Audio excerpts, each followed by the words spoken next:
Bible कहती जब Israeli लोग प्रार्थना कर रहे थे कि परमेश्वर हमें राजा की गुलामी से छुड़ा, क्योंकि वचन कहता है कि राजा ने उन्हें कठिन कठिन कामों से उनकी जिंदगी को दुखी कर दिया था, बोझ के नीचे उनकी जिंदगी को कर दिया था। और वचन कहता है कि वो परमेश्वर की भविष्यवाणी को याद करने लगे कि प्रभु ने कहा था कि 400 साल के बीतने के बाद मैं अपने लोगों को मिस्र से छुड़ा लूंगा।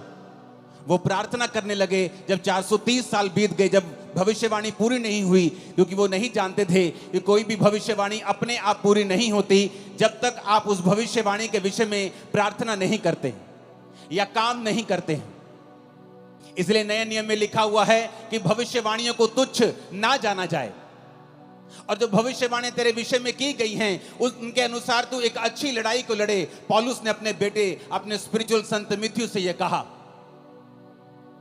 इसका मतलब भविष्यवाणियां अपने आप पूरी नहीं होती जब तक कि उन भविष्यवाणियों के विषय में लड़ा ना जाए। और हमारी लड़ाई इंसानों से नहीं, किसी पार्टी से नहीं, किसी धर्म से नहीं, बल्कि शैतान से है।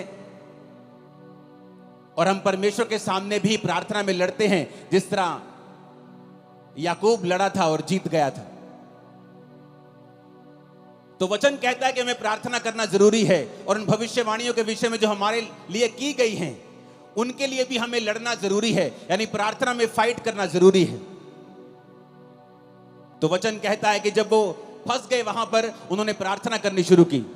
जब उन्होंने प्रार्थना करनी शुरू की तो परमेश्वर ने अपने दास को भेजा, उन्होंने मूसा को भेजा। और बाइबल कहती है मूसा के वचनों के ऊपर जिन्होंने मन लगाया और यह विश्वास किया कि मूसा अपने आप से नहीं आया है, मूसा परमेश्वर की ओर से आया है, और जो परमेश्वर की ओर से ये वचन कहेगा हम उस वचन के ऊपर यकीन करेंगे और हमारी जिंदगी सेम नहीं रहेगी और हम गुलामी से छुड़ाए जाएंगे। वो गुलामी चाहे बीमारी की हो, वो गुलामी चाहे शैतान की हो, वो गुलामी चाहे मानसिक हो, डिप्रेशन की हो, वो गुलामी किसी भी तरह की हो सकती है आपकी लाइफ में। लेकिन वचन ये कहता है कि जब आप परमेश्वर के वचन को सुनते हैं और फैसला कर लेते हैं कि आज से मैं अपना दिल दिमाग परमेश्वर के वचनों के ऊपर लगाऊंगा, तो वचन कहता है वो गुलामी नहीं रहती। परमेश्वर आपको बंधनों से छुड़ाता है और गुलामी से छुड़ाता है। और उस वचन को जो उसने मूसा को दिया था और लोगों को छुड़ा लिया था, आज मेरा विश्वास है कि परमेश्वर जो वचन आपके लिए देने वाले हैं वो पूरी तरह से आपको और आपके परिवार को छुड़ा लेगा। इस मसीह जिंदगी में क्या सबसे ज्यादा जरूरी है, क्या है सबसे ज्यादा इंपॉर्टेंट हमारी लाइफ में? आज जितने क्रूसेड्स आज तक मैंने किए हैं, मैं one of the most important word मैं आज आप लोगों के लिए लेके आया हूं। कल रात से मैं परमेश्वर की प्रेजेंस में था, अपने परिवार के साथ नहीं था, और प्रभु से कह रहा था कि परमेश्वर तेरा आत्मा मुझ पे जाहिर करे कि तू अपने लोगों से क्या कहना चाहता है। तो वचन कहता है याकूब 5 उसकी 16 से 20 आयत में, इसलिए तुम आपस में एक दूसरे के सामने अपने अपने पापों को मान लो और एक दूसरे के लिए प्रार्थना करो जिससे चंगे हो जाओ। धर्मी जन की प्रार्थना के प्रभाव से बहुत कुछ हो सकता है।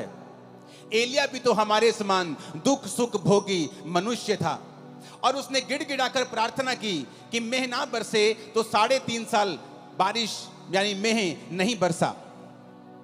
फिर उसने प्रार्थना की, आकाश से वर्षा हुई और भूमि फलवंत हुई। हे मेरे भाइयों, यदि तुम में से कोई सत्य के मार्ग से भटक जाए और कोई उसको फेर लाए, तो वह ये जान ले जो किसी भटके हुए पापी को फेर लाएगा, हर एक प्राणी को उस प्राणी को वो मृत्यु से बचाएगा और उसके पापों के ऊपर वो पर्दा डालेगा। सब बोलो आमीन। एक डेविड नाम का व्यक्ति जिसके अंदर इंडिया को बचाने का बोझ था, जब वो इंडिया में आया तो उसको भाषा नहीं आती थी, लेकिन वो एक बात जानता था कि वचन कहता है कि प्रार्थना के प्रभाव से बहुत कुछ हो सकता है।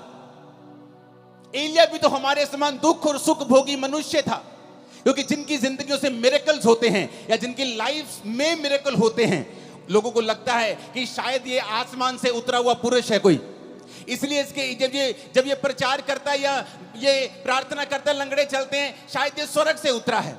लेकिन वचन ये कहता है, क्या फर्क था एक आम व्यक्ति में और एक एलिया में?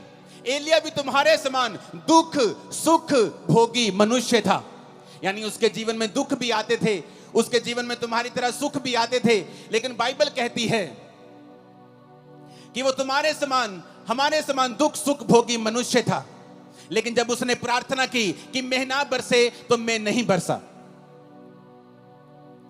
अपने पड़ोसी को बोलो, ध्यान से सुन, आज तेरी जिंदगी बदलने वाली है। जब वो परमेश्वर का दास डेविड इंडिया में आया, उसे भाषा नहीं आती थी। उसने कहा कोई बात नहीं, अगर मुझे भाषा नहीं आती तो परमेश्वर तो मेरी प्रार्थना को सुन सकता है। वो कबीले में गया जहां लोग उसके खिलाफ हो गए। वो प्रार्थना करने लगा और उसने अपना जीवन प्रार्थना वाला कर लिया और घुटनों पे आकर रोज घंटों घंटों वो प्रार्थना किया करता था। एक दिन उस कबीले वाले ने सोचा कि ये फॉरेनर हमारे धर्म को बदलने के लिए आया है, जबकि वो ये नहीं जानते थे कि प्रभु यीशु मसीह धर्म को बदलने के लिए नहीं, वो जीवन को बदलने के लिए आए थे। लोगों ने देखा कि ये धर्म बदलने के लिए शायद आया है, तो बहुत से कबीले इकट्ठे होकर उसे मारने के लिए गए। जब उसे मारने के लिए गए, जहां जंगल में वो प्रार्थना कर रहा था, उसके सामने खड़े हो गए और जब उसे मारने लगे तो सांप उन लोगों के सामने आ गए और सांपों ने उन लोगों को इस डेविड को मारने नहीं दिया। डेविड बहुत लंबा समय नहीं जिया, जल्दी खुदा के पास गया, लेकिन उसकी सेवकाई एक प्रार्थना की सेवकाई थी। और हिस्ट्री कहती है कि उस प्रार्थना के कारण जो उसने रोज रोज परमेश्वर के सामने की, परमेश्वर ने उस कबीले के ऊपर दया की और एक बड़ी बेदारी दी। आज वो सब लोग परमेश्वर में हैं, मसीह में हैं, सच्चाई को जान चुके हैं। जॉन हाइडी नाम का इंसान, जिसे जॉन हाइडी ऑफ इंडिया कहते हैं, जबकि वो इंडियन नहीं था, वो एक अमेरिकन इंसान था। और उसके अंदर एक बोझ पैदा होता है कि मैं जाऊंगा और जो लोग बचे नहीं हुए, जो लोग परमेश्वर में नहीं हैं, जो सच्चाई नहीं जानते, मैं जाऊंगा और उन लोगों को बचाऊंगा। लेकिन उसने प्रार्थना करनी शुरू की। रोज वो 14-14 घंटे वो प्रार्थना करता था। इतनी वो प्रार्थना करता था कि एक दिन जब वो बीमार हो गया, डॉक्टर के पास उसे लेके गए तो डॉक्टर ने बताया कि आप एक जगह जैसे झुक के जब प्रार्थना करते हैं, आपने इतनी लंबी लंबी प्रार्थनाएं की हैं कि आपका हार्ट जो है वो शिफ्ट हो चुका है और अपनी जगह से थोड़ा दूर जा चुका है, इसलिए आप बीमार हैं। आपके हार्ट की थोड़ी पोजीशन जो है वो चेंज हुई है, आपकी बॉडी में इतने बदलाव हुए हैं। लेकिन डॉक्टरों के कहने के बावजूद भी वो प्रार्थना करता रहा, रोज प्रार्थना करता रहा, अपने घुटनों के ऊपर प्रार्थना करता रहा। और एक समय ऐसा आया कि परमेश्वर ने जिस इलाके में उसको भेजा था, उस इलाके में एक बेदारी शुरू हुई। लाखों लाखों करोड़ों लोग परमेश्वर में आने शुरू हुए। जब आज आप उन इलाकों में जाकर देखेंगे तो 100%, 90% लोग मसीह में आ चुके हैं और परमेश्वर को ग्रहण कर चुके हैं। कारण क्या? एक व्यक्ति ने बाइबल के वचनों को समझा। उसने समझा कि एलिया भी हमारे समान दुख और सुख भोगी मनुष्य था, लेकिन उसने फैसला किया कि मैं प्रार्थना करूंगा। एलिया कहां नजर आता है? एलिया कहीं नजर नहीं आता बाइबल में एकदम से आपको। वो कहीं ऐसा नहीं है कि बाइबल में जब पहला राजा की पुस्तक शुरू होती है, दाऊद का जिक्र होता है। दाऊद के बाद पहले शाऊल राजा बनता है, उसके बाद दाऊद राजा बनता है, फिर सुलेमान राजा बनता है, सुलेमान के बाद उसके बेटे राजा बनते हैं, उसके पोते पड़पोते राजा बनते हैं। परमेश्वर में खड़े नहीं रहते, वो गिर जाते हैं। तब तक भी एलिया का जिक्र नहीं आता। लेकिन जब बाइबल कहती है पहला राजा 17 में जब एलिया का जिक्र आता है, पहला राजाओं 17 उसकी 1 से 6, तिशबी एलिया जो गिलाद के परदेशियों में से था, उसने अहाब से कहा। अहाब भी इजराइल का राजा था जिसने इजाबेल से शादी कर ली थी और वो सब कुछ परमेश्वर के वचन के विरोध में कर रहा था और परमेश्वर उससे खुश नहीं था। वचन कहता है कि एलिया एकदम से पहला राजा उस 17 में प्रकट होता है। उससे पहले एलिया की कोई जानकारी नहीं थी। एलिया कोई वीआईपी इंसान नहीं था। एलिया कोई राजाओं के खानदान से नहीं था। एलिया किसी प्रॉफिट्स के खानदान से नहीं था। लेकिन एकदम से वो प्रकट होता है और ये कहते हैं तिशबी एलिया। जैसे हम बोलते हैं वो पहाड़ी आदमी, वो पंजाबी आदमी, वो हरियाणवी आदमी, वो यूपी का भाई, वो बिहारी आदमी, उसी तरह कहते हैं तिशबी एलिया एकदम से प्रकट होता है। इजराइल के परमेश्वर के नाम में शपथ खाकर वो राजा के सामने जाके बोलता है कि राजा मेरे कहे बिना ना तो बारिश आएगी ना तो ओस पड़ेगी। लेकिन उससे पहले वो एक बात और कहता है एक आयत में तिशबी एलिया जो गिलाद के परदेशियों में से था, उसने अहाब से कहा इजराइल का परमेश्वर यहोवा जिसके सम्मुख में उपस्थित रहता हूं। एलिया कहता मैं आया हूं राजा उस परमेश्वर के सामने जिसके सामने मैं उपस्थित रहता हूं। ऐसा जन जिसके कहने से आसमान बारिश देना बंद कर गया 3.5 साल। एक ऐसा पुरुष जिसने प्रार्थना की और आसमान खुल गया फिर 3.5 साल बाद। वो पुरुष जो कोई वीआईपी नहीं था, किसी राजाओं के खानदान से नहीं था, किसी प्रॉफिट से खानदान से नहीं था। एक आम आदमी एकदम से पहला राजाओं 17 में उसका जिक्र होता है कि तिशबी एलिया नाम का एक पर्सन सीधा राजा के सामने जाके हियाव के साथ हौसले के साथ खड़ा होता है और कहता है, राजा उस परमेश्वर की शपथ जिसके सामने मैं उपस्थित रहता हूं। आज कौन लोग बंधनों में हैं? कौन लोग गरीबी के बंधन में हैं, बीमारियों के बंधन में हैं? कौन लोग हैं जिनको शैतान सताता है? ये वो लोग हैं जो परमेश्वर के सामने घुटनों को नहीं टेकते हैं, जो एक दिन तो प्रार्थना करते हैं, दूसरे दिन प्रार्थना करना छोड़ देते हैं, जो एक दिन तो चर्च जाते हैं, उसके बाद दूसरे संडे छुट्टी कर लेते हैं, जिनको ये नहीं मालूम कि आपके पास एक पावरफुल हथियार है, प्रार्थना करने का हथियार। आपके पास अधिकार है, आपके प्रार्थना के प्रभाव से बाइबल कहती है बहुत कुछ हो सकता है। लेकिन आज शैतान ने विश्वासियों को भटका दिया है। आपका फोन आपकी प्रार्थना का स्थान ले चुका है। आपका व्हाट्सएप, आपकी फेसबुक और इंस्टाग्राम आपकी प्रार्थना का स्थान ले चुका है। जब भी आप प्रार्थना करने के लिए बैठते हैं, आपको काम याद आता है, आपको व्हाट्सएप याद आता है, आपकी मम्मी आपको कॉल करने लगती है, आपकी बेटी आपको तंग करने लगती है, क्योंकि शैतान नहीं चाहता आप प्रार्थना करें। तिशबी एलिया बाइबल कहती है एक आम इंसान था। आप सोचते हैं मैं एक आम इंसान हूं, मैं कैसे अपनी जिंदगी को बदल सकता हूं? मेरा परदादा भी गरीब था, मेरा दादा भी गरीब था, मेरा बाप भी दिहाड़ी करता था, मैं भी गरीब हूं, तो परमेश्वर मुझे कैसे, हमारे परिवार में इतने सालों से चल रहा, कैसे बदल सकता है? लेकिन वचन कहता है एलिया भी तुम्हारे समान दुख और सुख भोगी मनुष्य था, लेकिन जब उसने प्रार्थना की बेना बरसे तो मैं नहीं बरसा, जब उसने प्रार्थना की मैं बरसे तो मैं बरसा। ऊंची आवाज में बोलो हालेलुया। हम प्रार्थना के महत्व को समझते हैं। एक पास्टर प्रार्थना कर रहा था और काम कर रहा था। बहुत साल उसने सेवा की, लेकिन इतने रूहें नहीं बचा पाया। उसको आंखों का रोग हो गया। जब आंखों का रोग हो गया, उसने कहा अब तो मैं सेवा नहीं कर सकता, लेकिन मैं प्रार्थना करूंगा। और उसने प्रार्थना करनी शुरू कर दी। जब उसने प्रार्थना करनी शुरू की, परमेश्वर ने एक पास्टर, 2 पास्टर भाई थे, उनके दिल में डाला कि वो जाएं और उस जगह के ऊपर प्रचार करें। और हिस्ट्री बताती है कि जब उसने प्रार्थना की तो रिवाइवल शुरू हुआ। वो 16-16 घंटे, 14-14 घंटे रोज प्रार्थना करता था। और उस जगह पे जब रिवाइवल आया तो 1 लाख लोग रोज यीशु मसीह को अपना जीवन देने लगे और पूरा इलाका परमेश्वर में आ गया। कारण प्रार्थना। कारण ये नहीं था कि वो दुनिया के बेस्ट बाइबल स्कूल में पढ़े थे या वो दुनिया के सबसे ऊंची यूनिवर्सिटी में पढ़े थे। उन्होंने बाइबल के वचन को समझ लिया था कि जब तू प्रार्थना करेगा मैं रास्तों को खोलूंगा, मांगो तो दिया जाएगा। उन्होंने समझ लिया था कि अगर मेरी जिंदगी में जो कुछ नहीं है, इसका कारण यह है कि हमने प्रार्थना नहीं की। जॉन हैडी, जिसकी वजह से पूरे का पूरा इलाका, पूरे की पूरी स्टेट्स परमेश्वर में है, वो कहता था आज प्रार्थना करने वाले लोग बहुत कम हैं और रोने वाले प्रार्थना में उससे भी कम हैं और आहें भरने वाले प्रार्थना में तो है ही नहीं है। क्योंकि आज हम पवित्र आत्मा को समय नहीं देते कि वो आए और हमारे अंदर से हमको इस्तेमाल करे। आज प्रार्थना का जीवन नहीं है, इसलिए शैतान ये बात जानता है। वो बात जानता है, इसीलिए वो आपकी लाइफ में काम करता है। लेकिन वचन ये कहता है अगर आप इस प्रार्थना की पावर को समझ जाएंगे, अगर आप समझ जाएंगे आपके पास एक अधिकार है और आप परमेश्वर से प्रार्थना कर सकते हैं, जब तक वो उत्तर ना दे तब तक प्रार्थना कर सकते हैं, आपकी लाइफ कभी भी सेम नहीं रहेगी। मेरी लाइफ में जब मसीह में आने के कितने साल बाद भी जब मेरी लाइफ में चंगियाई नहीं थी और मैं सेवकाई में आ चुका था, तो पवित्र आत्मा मुझे एक ही बात बोलता था कि तुझे पवित्रताई में रहना है, क्योंकि पवित्रताई में रहने से तो अपनी जिंदगी का बड़े से बड़ा अटैक खत्म कर सकता है। चाहे वो तेरे शरीर के ऊपर हो, तेरी आत्मा के ऊपर हो, तेरे फाइनेंस के ऊपर हो, तेरी सेवकाई के ऊपर हो। अगर तू पवित्रताई में चलेगा और गंदगी नहीं करेगा, व्यभिचार नहीं करेगा, चोरियां नहीं करेगा, तो परमेश्वर तेरी जिंदगी से बड़े बड़े बंधनों को तोड़ देगा। और दूसरा, पवित्र आत्मा ने कहा अगर तू प्रार्थना करेगा। ये टीम जो मेरे पीछे खड़ी है, उनमें से कुछ लोग 20 साल से मेरे साथ हैं। ये लोग जानते हैं किस तरह से, जब 2014, 13, 12 की बात है, मैं अपने प्रार्थना रूम में, जब ये भी मेरे साथ होते थे, जब प्रार्थना करने के लिए बैठते थे, तो रोज 6 घंटे 5 घंटे इनके साथ अकेले मैं प्रार्थना करता था।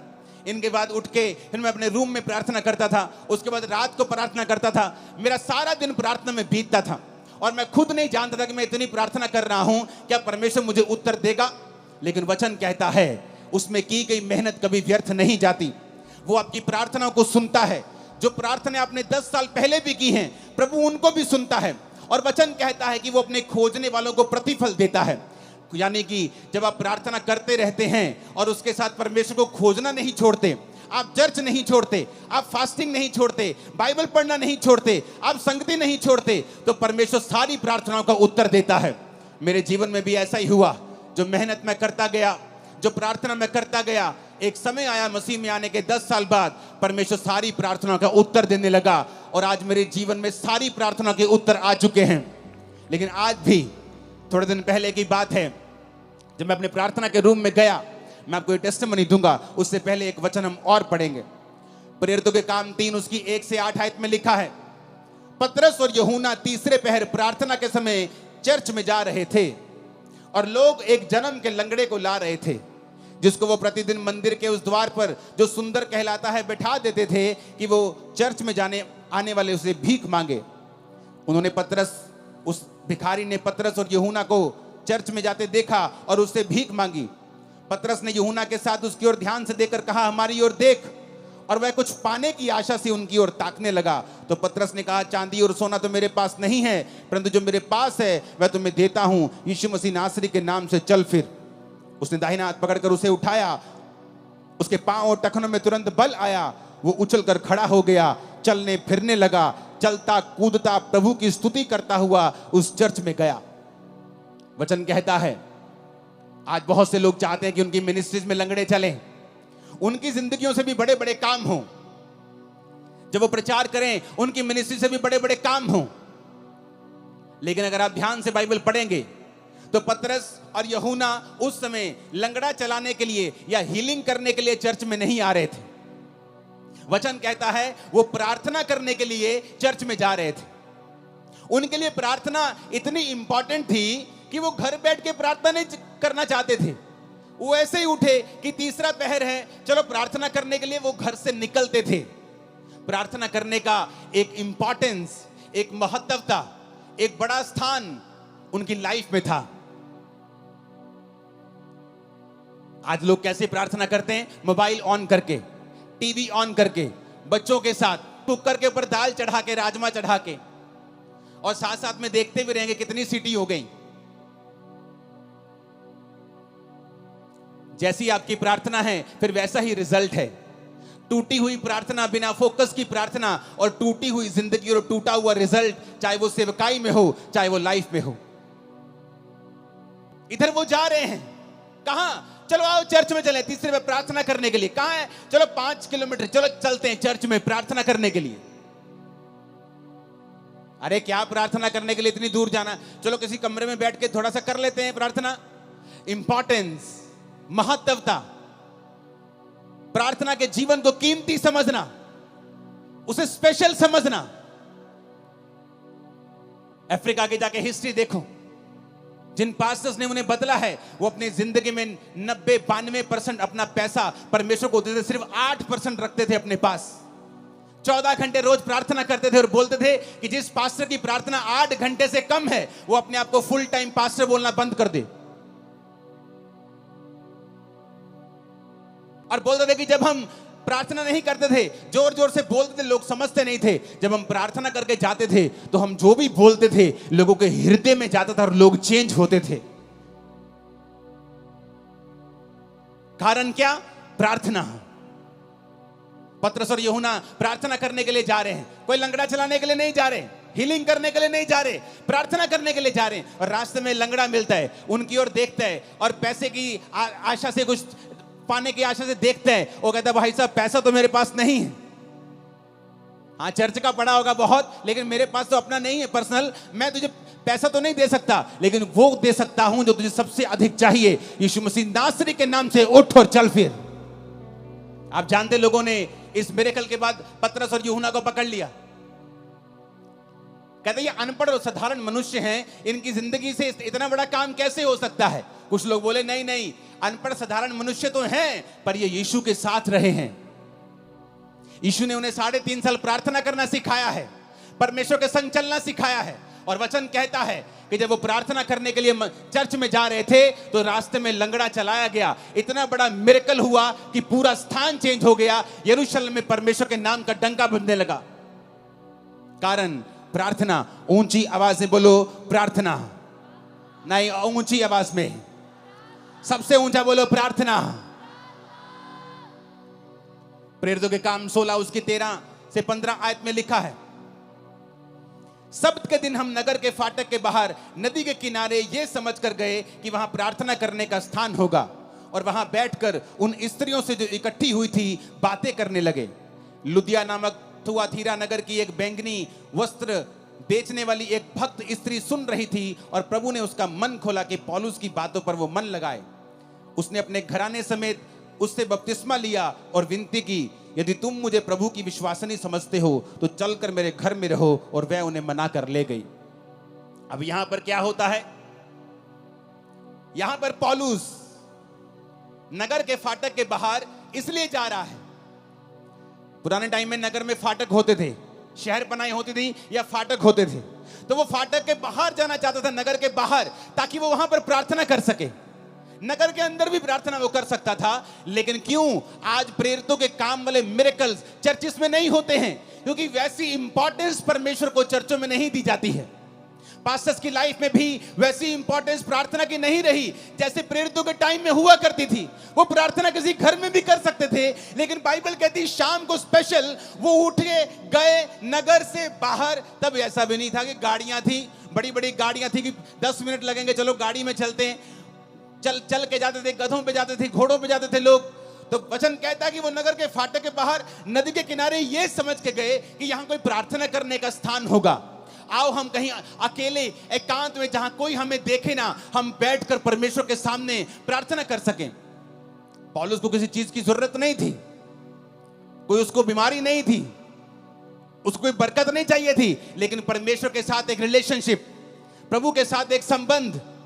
प्रार्थना उसका रिजल्ट है कि जब आप परमेश्वर के साथ जुड़ जाते हैं, आप रोज उसके साथ समय बिताना चाहते हैं। और वो जा रहा है नगर के बाहर, और नगर के बाहर नदी के किनारे कि यहां कोई प्रार्थना करने का स्थान होगा। और वहां पर उसे एक औरत मिलती है जो बहुत अमीर थी, बहुत ही ऐसी औरत जिसका समाज में एक प्रभाव था। और वो परमेश्वर के वचन जब वो बातें करने लगता है, ये समझ गया कि यहाँ कोई नहीं होगा, लेकिन वहां पे बहुत सी औरतें होती हैं। तो पौलुस प्रचार करने लगता है और वो औरत भी ध्यान से सुनने लगती है। और जैसे जैसे वो सुनने लगती है, परमेश्वर का आत्मा उसे छूता है, और जब उसको छूता है उसका घराना और वो बपतिस्मा लेने लगते हैं, और बपतिस्मा लेके पौलुस को अपने घर ले जाते हैं। हमें क्या शिक्षा मिलती है यहां से? कि पौलुस भी प्रचार करने के लिए वहां नहीं गया, पौलुस भी प्रार्थना करने के लिए वहां जा रहा था। लेकिन जब वो प्रार्थना करने के लिए वहां जा रहा था तो वहां उसे प्रचार करने का मौका मिला। पतरस भी प्रार्थना करने के लिए चर्च में जा रहा था, लेकिन वहां उसे चंगाई करने का मौका मिला। तो हम क्या देखते हैं? वो सेवकाइयां जिनकी सेवकाइयों से ज्यादा हीलिंग्स होती हैं, और रूहें भी उन्हीं सेवकाइयों में बचती हैं जिन्होंने प्रार्थना को प्रथम स्थान दिया हुआ है, जिनकी जिंदगी में प्रार्थना प्रथम स्थान के ऊपर है। जो लंगड़ा चलाने के लिए प्रार्थना नहीं कर रहे, वो प्रार्थना करने के परमेश्वर के सामने उन्हें जाना है। वो प्रचार करने के लिए बाइबल नहीं पढ़ रहे, वो पढ़ रहे हैं क्योंकि परमेश्वर के साथ उन्हें समय बिताना है। और प्रार्थना करने के लिए नदी के किनारे कहीं बाहर जा रहा है, और परमेश्वर उसे वहां पर मौका देता है कि वो प्रीच करे। यानी रूहें भी प्रार्थना करने का रिजल्ट है, रूहें बचना, और चंगाई भी प्रार्थना करने वाली मिनिस्ट्री का ही रिजल्ट है। आज हम भूल चुके हैं। एज ए बिलीवर हमारा पहला काम है परमेश्वर के सामने रोज जाना और प्रार्थना करना, क्योंकि शैतान कुछ भी करेगा, आपकी प्रार्थना के जीवन को वो खत्म करने की कोशिश करेगा। क्योंकि जिस दिन आपकी प्रार्थना लग गई, प्रार्थना में ब्रेक लग गई, उस दिन जीसस से आपकी ब्रेक लग गई। A break in prayer, a break in Jesus. प्रार्थना में ब्रेक का मतलब है जीसस से ब्रेक लग जाना। शैतान ये बात को जानता है। बाइबल पढ़ के देख लो, जहां जहां प्रार्थना हुई वहां वहां परमेश्वर ने बहुत सी चीजों को बदला है। जिन्होंने प्रार्थना नहीं की वो विष मांगते रह गए हैं। आपका परमेश्वर परमेश्वर है, वो जीनी नहीं है कि आप उस रगड़ेंगे और वो निकलेगा और आप कहेंगे मुझे ये चाहिए। वो परमेश्वर है, उसका वचन कहता है मांगो तो दिया जाएगा, ढूंढो तो तुम पाओगे, खटखटाओ तो तुम्हारे लिए खोला जाएगा। तुमने कंप्लेंट की है अपने पास्टर से, अपने पति की, कि ये नशा करता है, अपने बेटे की नशा करता है, लेकिन कभी प्रार्थना नहीं की। हाँ मैंने की है प्रार्थना। कितनी देर? आधा घंटा। एक बार की? अच्छा रोज की? हाँ मैंने 2 महीने की। उसके बाद मैंने प्रार्थना करनी बंद कर दी। मैं चर्च में भी कम जाती हूँ, कभी कभी जाती हूँ बड़ी मीटिंग में, लेकिन मैं पास्टर को रोज फोन करके तंग करती हूँ कि मेरे लिए, मेरे बेटे के लिए प्रार्थना करना। वचन कहता हर एक व्यक्ति अपना बोझ स्वयं उठाएगा। आपका पास्टर आपको वचन देगा, हाँ वो आपके बेटे के लिए प्रार्थना भी करेगा, लेकिन परमेश्वर ने आपकी ड्यूटी लगाई है, तू बच, तेरा घराना बचाया जाएगा। तू कैसे बचेगा, तू कैसे बचेगी अगर तेरी प्रार्थना जीरो है तो? एक आदमी को परमेश्वर ने कहा मैं तुझे इस्तेमाल करूंगा, इस जगह पे, इस नगर में, इस देश में तुझे इस्तेमाल करूंगा। वो चला गया। पवित्र आत्मा ने कहा प्रार्थना करनी पड़ेगी। प्रार्थना करता रोज, क्योंकि उसको चर्च से पैसा नहीं लेना था, तो वो शाम तक काम करता था, शाम के बाद आता था और प्रार्थना करता था। जब कुछ साल रिजल्ट नहीं आया तो उसने फैसला किया कि अब मैं काम नहीं करूंगा, अब मैं सिर्फ प्रार्थना करूंगा। तो परमेश्वर ने उसका कुछ इंतजाम किया, कुछ रिटायरमेंट का इंतजाम किया, पैसों का इंतजाम किया कि वो 24 घंटे प्रार्थना कर सके, और वो लगातार उस देश के लिए प्रार्थना करने लगा। 7 साल के बाद जब वो लगातार प्रार्थना करने लगा, उस देश में एक लॉ पास हो गया, सारे वेश्या के अड्डे, सारी दारू की दुकानें बंद हो गईं, और देश के 99% लोगों ने परमेश्वर को ग्रहण कर लिया। उसकी इंटरव्यू हुई, लोग उसके पास आके पूछने लगे क्या किया आपने, आपने ऐसा क्या किया कि ये सारे लोग परमेश्वर में आ गए? उसने कहा आओ मैं तुम्हें दिखाता हूं।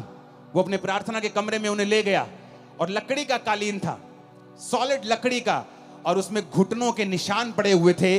उसने कहा ये मेरा मूल्य है परमेश्वर के सामने, जो मैंने इन लोगों के लिए प्रार्थना की है, और परमेश्वर ने मेरी प्रार्थना को सुना है। आप अकेला प्रचार करेंगे बिना प्रार्थना के, बिना प्रभु की हुजूरी के, लोगों के हृदय कभी छिदेंगे नहीं, वो कभी परमेश्वर को ग्रहण नहीं कर पाएंगे, कभी परमेश्वर के वचन को समझ नहीं पाएंगे।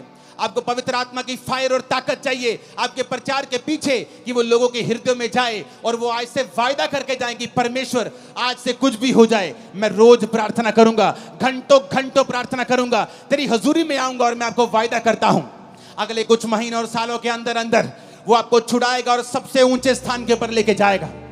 वो आपकी बेइज्जती को पूरी लाइफ के लिए खत्म कर देगा, आपकी लाइफ में नई शुरुआत को वो देगा। आमीन। ऊंचा और खतरनाक वाला चाहिए चर्च। ऊंची आवाज में हालेलुया बोलो 7 बार, जरा ऊंची आवाज में।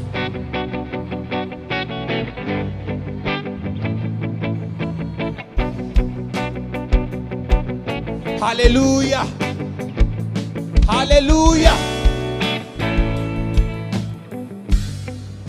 अगर आप प्रार्थना नहीं करेंगे,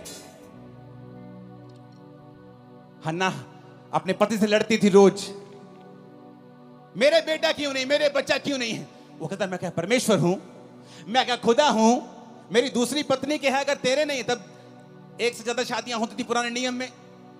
उसने कहा अगर तेरे नहीं है तो मैं क्या कर सकता हूं, क्या मैं परमेश्वर हूं? अगर परमेश्वर ने तेरी कोख को बंद कर दिया है तो मैं क्या कर सकता हूं। उसका रोना उसको बच्चा नहीं दिला पाया, रोज रोती थी, बच्चा नहीं हुआ, रोज कर लाती थी, कंप्लेंट भी करती होगी, परमेश्वर को ताने भी मारती होगी, कुछ नहीं हुआ। एक दिन हन्ना ने फैसला कर लिया, पहला शमूएल 1 उसकी 9 से 20 आयत में लिखा है कि हन्ना एक दिन परमेश्वर के घर में गई और वहां प्रार्थना करने लगी। और प्रार्थना कैसी की? दिल से, टूटे हुए मन के साथ, क्योंकि वचन कहता है वो टूटे और पिसे हुए दिल को कभी तुच्छ नहीं जानता। उसने परमेश्वर से प्रार्थना की कि परमेश्वर अगर तू अपनी दासी के दुख की ओर दृष्टि करे और मेरे को बेटा दे, तो मैं तेरे भवन में वो बेटा तेरी सेवा के लिए दे दूंगी।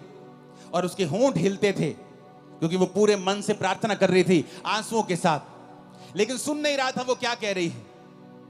उस घर के सेवक ने समझा कि ये नशे में है। उसने कहा ए औरत, अपना नशा छुड़ा, अपना नशा छोड़ दे, क्या वक वक बुड़बुड़ कर रही है तू। उसने कहा मैं नशे में नहीं आई हूं प्रभु के दास, मैंने जो कुछ भी अब परमेश्वर को कहा है बहुत ही शोकित और कुड़ाई जाने के कारण कहा है। लोगों ने मुझे ताने मारे हैं, मेरी सौतन ने मुझे ताने मारे हैं, सास ने, सब ने ताने मारे हैं, मेरा दिल टूट गया है। मैंने फैसला कर लिया है कि मैं अपना जीवन प्रभु को दूंगी, मैं प्रार्थना करूंगी और परमेश्वर को अपना बेटा भी चढ़ा दूंगी। आपका एक फैसला प्रार्थना करने का, आपका एक फैसला सेवा करने का, आपका एक फैसला पवित्रताई में चलने का, आपकी पूरी लाइफ की बेइज्जती को बड़ी इज्जत में चेंज कर देगा। मैं भविष्यवाणी कर रहा हूं। आपकी सेवकाई को पूरी तरह से बदल देगा, मैं भविष्यवाणी कर रहा हूं। आपके बच्चों की लाइफ को पूरी तरह से बदल देगा, मैं भविष्यवाणी कर रहा हूं। आमीन। ऊंचाई आशीष आपकी है चर्च। Hallelujah, hallelujah. क्या आज आप फैसला करते हैं प्रार्थना करने का? क्या फैसला करते हैं? ये जानते हैं कि कोई भी व्यक्ति, कोई भी रिश्तेदार, कोई समाज, आपके एरिया का कोई बड़ा व्यक्ति भी आपकी लाइफ को चेंज नहीं कर सकता है। कुछ देर के लिए आपकी हेल्प कर सकता है, लेकिन पूरा टर्न अराउंड, आपकी लाइफ का पूरा बदलाव सिर्फ परमेश्वर कर सकता है। और वो तो आपको कहता है, ये दुनिया के थके हारे और बोझ नीचे दबे लोगों, मेरे पास आओ, मैं तुम्हें विश्राम दूंगा। मुझसे सीखो, मैं मन में दीन हूं, नम्र हूं। अपना जुआ मुझे दे दो। तुम्हारा जुआ भारी है, तुम्हारा बोझ भारी है, तुम्हारी बीमारियों का बोझ तुम नहीं उठा पाओगे, डिप्रेशन का बोझ तुम नहीं उठा पाओगे। मेरा बोझ ले लो। उसका बोझ क्या है? प्रार्थना करना उसका बोझ है। रूहों को बचाना उसका बोझ है। परमेश्वर के वचन के अनुसार चलना उसका बोझ है। उसने कहा तुम मेरे अनुसार चलो तो तुम अपने मन में विश्राम पाओगे। वो विश्राम जो बड़े बड़े खरबपतियों को दिल में नहीं है। सब कुछ होते हुए इसलिए वो सुसाइड कर लेते हैं। बड़े बड़े मिलियन फॉलोअर्स वाले, 20-20 मिलियन फॉलोअर्स वाले सुसाइड कर लेते हैं क्योंकि उनके मन में विश्राम नहीं है। और जीसस ने कहा, हे दुनिया के थके हारे और बोझ नीचे दबे लोगों, मेरे पास आओ, मैं तुम्हारा धर्म बदलूंगा। ये लिखा नहीं, उसने कहा मैं तुम्हें विश्राम दूंगा। वो विश्राम जो दुनिया तुम्हें नहीं दे सकी, इंस्टाग्राम और फेसबुक नहीं दे सके, वो विश्राम जो सोशल मीडिया तुम्हें नहीं दे सका, तुम्हारा घराना नहीं दे सका, मैं तुम्हें वो विश्राम दूंगा। मेरे पास आओ, मैं तुम्हें विश्राम दूंगा। मुझसे सीखो, मैं नम्र और दीन हूं। अपना बोझ, अपना क्रूस मुझे दे दो और मेरा क्रूस उठा लो, क्योंकि उसका क्रूस हल्का है, उसका बोझ हल्का है। आज अगर बदलाव लाना है तो कलीसिया को प्रार्थना करनी होगी। उसको रोज परमेश्वर की प्रेजेंस में जाना होगा और घंटों परमेश्वर की हुजूरी में बिताने होंगे। देखना फिर क्या होता है। आज बहुत से कम विश्वासी ऐसे हैं जो बेदारी के लिए प्रार्थना कर रहे हैं। बहुत से कम विश्वासी हैं, आप में से बहुत से कम ऐसे होंगे जिसने इस एरिया की बेदारी के लिए प्रार्थना की है। जब आप परमेश्वर के कामों के लिए इस्तेमाल होने लगते हैं, आप प्रभु के लिए, दासों के लिए, प्रभु की सेवकाइयों के लिए, प्रभु के राज्य के लिए प्रार्थना करने लगते हैं और प्रभु के सामने रोज जाने लगते हैं, वो आपके पर्सनल कामों में भी करता है। आपके पर्सनल कामों को भी प्रायोरिटी पे करता है। आपकी हीलिंग को भी वो करता है। आपको चंगा भी करता है। आपके घराने को बचाता भी है। आपको ब्लेस भी करता है। गरीबी के दलदल से आपको बाहर भी निकालता है। जो होने वाला है आज रात के बाद, आप आए किसी और तरीके से, जाएंगे नहीं यीशु मसीह के सामर्थी नाम से। आप हो सकता है एक बांझ के रूप में यहां आए हों, लेकिन एक फलवंत स्त्री के रूप में भविष्यवाणी करता हूं, यहां से जा रहे हैं वापिस यीशु मसीह के नाम में। आमीन। ऊंचाई आशीष आपकी है चर्च। आप तैयार हैं परमेश्वर को अपना जीवन देने के लिए? आप तैयार हैं प्रार्थना करने के लिए? वही परमेश्वर हन्ना को रोज देखता होगा। हन्ना रोज बुड़बुड़ करती है, मेरे पुत्र क्यों नहीं हैगा, मेरे कुड़ी क्यों नहीं हैगी। अपने हस्बैंड से रोज लड़ती है। हस्बैंड रोज कहना, मैं रब्बा, मैं कोई रब्बा, मैं की करा। लड़ाई उसको कुछ नहीं दे पाई, खाना नहीं खाती, खाना छोड़ देती थी, कुछ नहीं हुआ। और एक फैसला किया, एक दिन मैं जाऊंगी और प्रार्थना करूंगी। सब कुछ बदल गया। मेरी लाइफ, मेरी सेवकाई प्रार्थना से बदली है। सब कुछ प्रार्थना से बदला है, परमेश्वर ने किया है। जब आप अपनी रिक्वेस्ट को, विनती को धन्यवाद के सहित परमेश्वर के सामने ले जाएंगे, उसने कहा मेरी शांति तो तेरी समझ से परे है, तेरे अंदर वास करेगी, तेरे विचारों को सुरक्षित रखेगी। आज हम बेचैनी में घूमते हैं, हर टाइम बेचैनी, हर टाइम चिंता, हर टाइम चिंता, हर टाइम वरी। क्यों? क्योंकि हम प्रार्थना करने वाले लोग नहीं हैं। अगर हम प्रार्थना करेंगे तो चिंता नहीं रहेगी, प्रार्थना करेंगे डिप्रेशन नहीं रहेगा, प्रार्थना करेंगे बीमारियां नहीं होंगी, क्योंकि बाइबल कहती है मुझ में की गई मेहनत कभी व्यर्थ नहीं होती, परमेश्वर ने कहा। जब मैं परमेश्वर में आया और प्रभु के बारे में मुझे मालूम हुआ, जब पहली प्रार्थना मेरे सिर पर हाथ रख के हुई थी, मैं कंप्यूटर इंजीनियर था, तब पहली प्रार्थना में समझ आ गई थी, क्योंकि मैं सब जगहों पे जा चुका था, सुसाइड करने वाला था, लेकिन ये बीमारियां और ये डिप्रेशन, नशे मुझे छोड़ के नहीं जा रहे थे। जिस दिन पहली प्रार्थना हुई समझ आ गई थी कि मेरे जीवन में सचमुच परमेश्वर बड़े काम कर सकता है। जो पहला करंट मुझे प्रार्थना का लगा था उससे मुझे समझ आ गई थी, लेकिन मैं हील नहीं हुआ, चंगा नहीं हुआ। और एक दिन पवित्र आत्मा ने मुझसे कहा वचन के जरिए, क्योंकि वचन मुझे पढ़ना पड़ता था, नहीं तो मेंटली अपसेट के अटैक होते थे मुझे, तो बाइबल पढ़ने से मेरे वो ठीक हो जाते थे। तो बाइबल पढ़ते पढ़ते वचन आया, हे मेरे प्रिय भाइयों हियाव बांधो, दृढ़ रहो, क्योंकि तुम जानते हो मसीह में की गई मेहनत कभी व्यर्थ नहीं जाती। यहां लगा यह वचन दिल में, रेमा बन गया, मेहनत करनी शुरू की।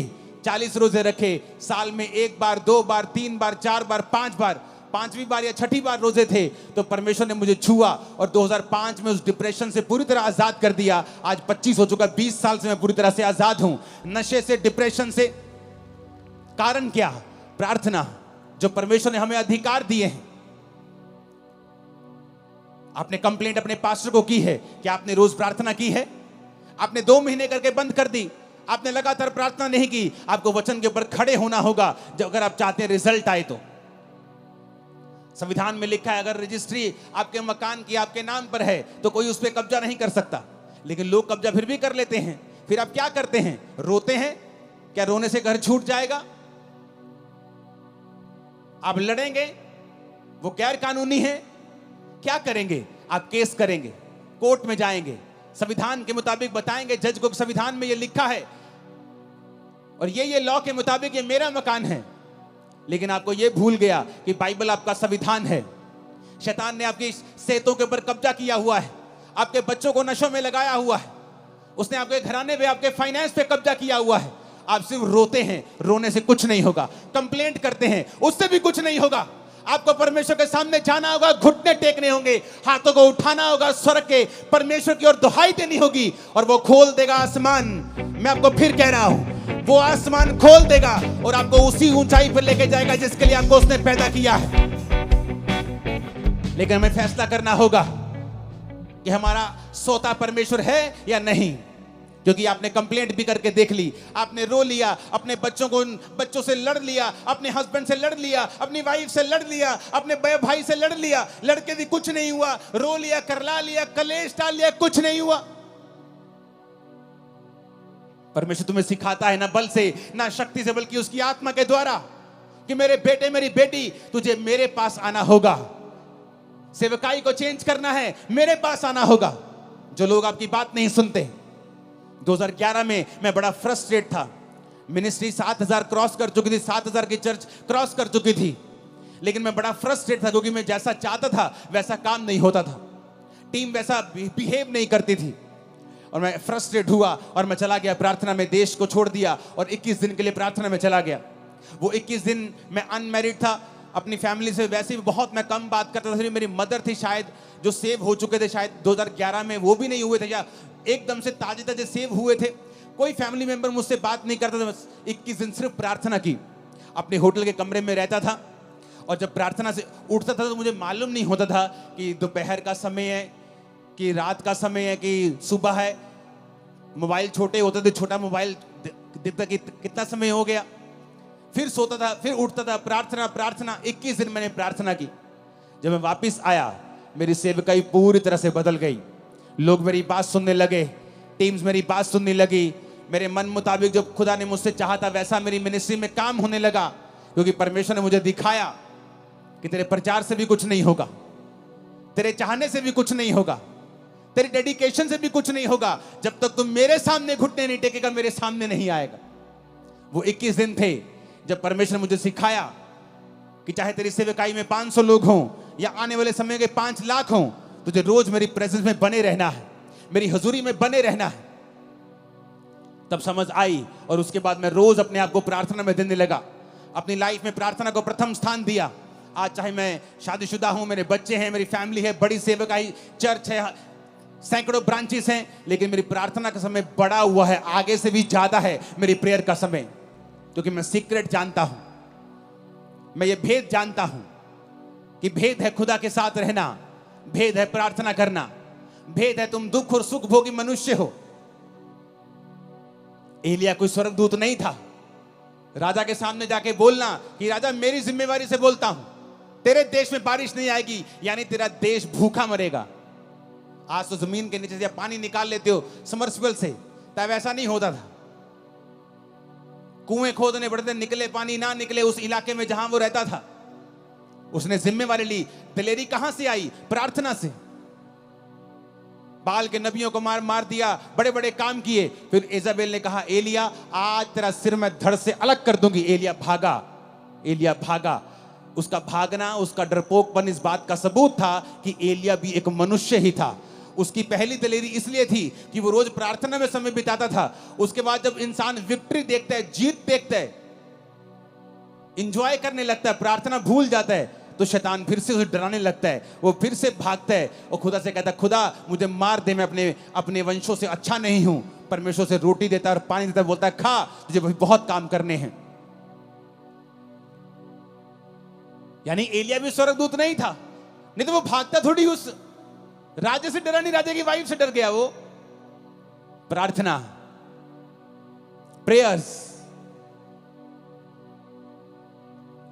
जब बड़े बड़े क्रूसेड्स होते हैं, लाखों लोग आते हैं क्रूसेड्स, लोग बोलते हैं अगले दिन आओ एंजॉय करते हैं, चलो आनंद मनाते हैं।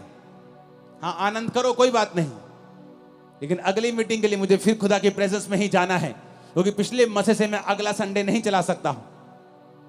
मैं अपने सोर्स को समझता हूं, अपने सोते को समझता हूं कि वो परमेश्वर है। जिस दिन आप ये समझ जाएंगे कि सब बातें परमेश्वर की ओर से होंगी। आप पौलुस को पढ़ के देखो, जब वचन कहता है कि उस औरत ने बपतिस्मा लिया, उसके घराने ने बपतिस्मा लिया, उसके बाद पढ़ के देखो क्या हुआ। अगर आप 16 से लेकर 40 आयत तक पढ़ेंगे प्रेरितों के काम की, आपको मालूम होगा उसके बाद पौलुस की जिंदगी में बहुत से रास्ते परमेश्वर ने खोले। बड़ी जगहों के ऊपर वो गया सुसमाचार सुनाने के लिए, और आगे के आगे वो चलता गया। क्यों? उसकी जिंदगी जो थी वो प्रार्थना वाली जिंदगी थी। जब आप प्रार्थना वाली जिंदगी आपकी होती है, आगे के बाद आगे रास्ते खुलते जाते हैं। आप प्रार्थना बंद कर देते हैं, आप उस लेवल पर स्टक हो जाते हैं, अड़ जाते हैं, खड़ जाते हैं। जैसे जैसे पानी बहता हुआ रुक जाता है तो फिर वो स्मेल करता है। बहता पानी स्मेल नहीं करता है। आप पढ़ो पौलुस को, सिर्फ ये मिरेकल नहीं हुआ रूहें बचाने का, आगे भी बहुत से मिरेकल्स उसकी सेवकाई में हुए, क्योंकि वो प्रार्थना करने वाला जन था। उसको मालूम था कि मेरा सोर्स जो है वो परमेश्वर है। ऊंची आवाज में कहो आमीन। आप पढ़ो अपनी बाइबल को, रोज देखो कि कब कब प्रार्थना हुई है और कहां कहां प्रार्थना का रिजल्ट उनकी लाइफ में कैसा आया है। आप फिर समझ जाएंगे दुनिया की बड़ी बड़ी बेदारियां प्रार्थना से शुरू हुई। ये आज भी जो लाखों लोग यहां बैठे हैं, ये भी प्रार्थना का ही नतीजा है जो लोगों ने की है कि यहां बेदारी आए। हालेलुया। अगर आप वहां पे देखेंगे तो उसके बाद 16 आयत से, प्रेरितों के काम 16 उसकी 16 आयत से एक दुष्ट आत्मा को पौलुस निकालता है। जब वो जा रहा था, जो भविष्यवाणी करती थी, फेक थी। उसके बाद पौलुस और सिलास को पकड़ लिया जाता है और बंदी गृह में बंद कर देते हैं। वहां भी वो प्रार्थना और धन्यवाद करते हैं। वहां का दरोगा, वहां के लोग जब भूकंप देखते हैं उस जेल में और परमेश्वर छुड़ा लेता है, उनको भी वहां बचाता है। देखो कितने मिरेकल जुड़े हुए हैं इसी घटना के साथ। कैसे हुए? प्रेयर्स के कारण, कि वो जानते हैं अगर हम प्रार्थना करेंगे तो स्वर्ग खुलेगा। प्रभु यीशु मसीह उससे ऊपर तो कोई नहीं है, लेकिन वचन कहता है 12 चेले चुनने से पहले प्रभु यीशु मसीह ने सारी रात प्रार्थना की। अगर वो परमेश्वर है तो फिर प्रार्थना करने की क्या जरूरत है? उसे सब मालूम है। लेकिन बाइबल कहती है वो संपूर्ण मनुष्य भी था और संपूर्ण परमेश्वर भी था, इसलिए उसे मनुष्य का पुत्र भी कहा जाता है और परमेश्वर का पुत्र भी कहा जाता है। सारी रात प्रार्थना की। कल आपकी बेटी का रिश्ता होने जा रहा है। आज रात को आप क्या कर रहे हैं? आप टीवी देख रहे हैं। कल आपने बड़े इंपॉर्टेंट काम के लिए जाना है। आज रात आप क्या कर रहे हैं? आप व्हाट्सएप पे हैं, आप इंस्टाग्राम पे रील्स देख रहे हैं। जिसकी तो रील्स देख रहे हैं उसको तो पैसे मिल रहे हैं, जिसको तो यूट्यूब पे आप फॉलो कर रहे हैं उसको तो पैसा मिल रहा है। आपको क्या मिल रहा है? इतने वेले मत बनो कि तुम अपने वैल्यू को, अपने टाइम की वैल्यू को पहचान ना सको। जो आज दुनिया में जिन्होंने कुछ किया है, उनके 4 हाथ और 2 दिमाग और 4 आंखें नहीं है। हमारी तरह 2 आंखें और 2 हाथ और 1 दिमाग ही है।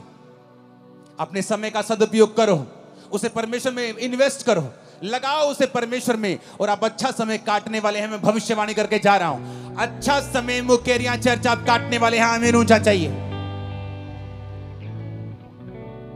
हालेलुया। पढ़ो बाइबल, देखो क्या हुआ है प्रार्थनाओं के बाद। आप ध्यान से बाइबल पढ़ेंगे, इस स्थिति से पढ़ेंगे कि मैं पढ़ना चाहता हूं, मैं देखना चाहता हूं क्या हुआ है प्रार्थना करने के बाद।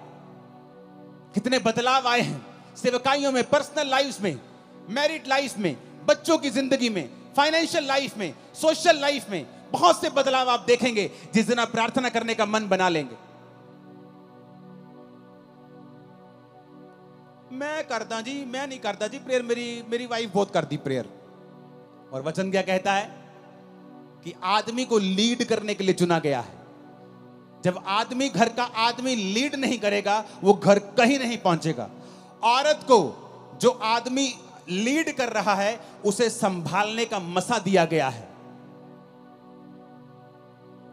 आज अगर इस सेवकाई में सैकड़ों ब्रांचेस हैं, उन्हें संभालने वाला मैं नहीं हूं, मेरी वाइफ है। स्पिरिचुअल सेवकाई करने वाला, प्रोटोकॉल बनाने वाला, दर्शन दिखाने वाला, आगे लेके जाना है, वो मेरा काम है। प्रभु क्या चाहता है, क्या बनाना है, नया क्या करना है, वो मेरा काम है। लेकिन जिस घर का आदमी प्रार्थना में नहीं होगा, यानी उस घर का अगुआ डेड है, तो फिर जो उस घर में है बस वाइफ वही संभाल के रखेगी। अगर वो उसके पास 200 है तो वो 200 को संभाल के रखेगी, 500 है तो 500 को संभाल के रखेगी, क्योंकि तुमने परमेश्वर से अगुवाई नहीं पाई है कि तुम आगे बढ़ सको। तुम आगे बढ़ोगे, तुम्हारी वाइफ उसे संभाल के रखेगी, पर तुम आगे तब बढ़ोगे जब परमेश्वर तुम्हारी आंखें खोलेगा और तुम्हारी अगुवाई करेगा। अब्राहम ने जब हाजिरा को निकाल दिया, इस्माइल को निकाल दिया, तो हाजिरा एक जगह जब रोटी पानी खत्म हो गया तो रोने लगी। और रोने लगी तो परमेश्वर ने कहा, हाजिरा मत रो, क्योंकि मैंने उस लड़के की प्रार्थना को सुना है। उसने कहा, उसने ये नहीं कहा हाजिरा तेरे रोने को मैंने देखा है। स्वर्गदूत कहता, तेरे को नहीं देखा मैंने, तू रोना परमेश्वर को हिला नहीं सकता। नहीं तो हॉस्पिटल में हर एक मर्द औरत जिसका आज एक लौता बच्चा है, जिसकी माँ बाप आज हॉस्पिटलाइज बेड पे हैं, आईसीयू में, सब रोते और खुदा उनको चंगा कर देता। रोना प्रभु को हिला नहीं सकता है, विश्वास उसको हिलाता है। उसने कहा, स्वर्गदूत ने, क्यों रो रही है? मेरे पास पानी नहीं, मेरे पास रोटी नहीं, हम मर जाएंगे। उसने कहा, परमेश्वर ने उस लड़के की प्रार्थना को सुना है। क्यों? क्योंकि वो लड़का अब्राहम के साथ रहता था। अब्राहम, उसका बाप, उसको प्रार्थना करनी आती थी अब्राहम को। वो अपने बाप को जानता था, बाप को प्रार्थना करते देखता, रिजल्ट भी आते थे, वो देखता था। इसलिए जो लोग आज ऐसी चर्चों में जाते हैं जहां प्रार्थना का महत्व है, जो जीवित चर्चिस हैं, उनकी जिंदगियां बदलनी शुरू हो जाती हैं, क्योंकि वो अपने अगुओं को उस तरह से प्रार्थना करते देखते हैं।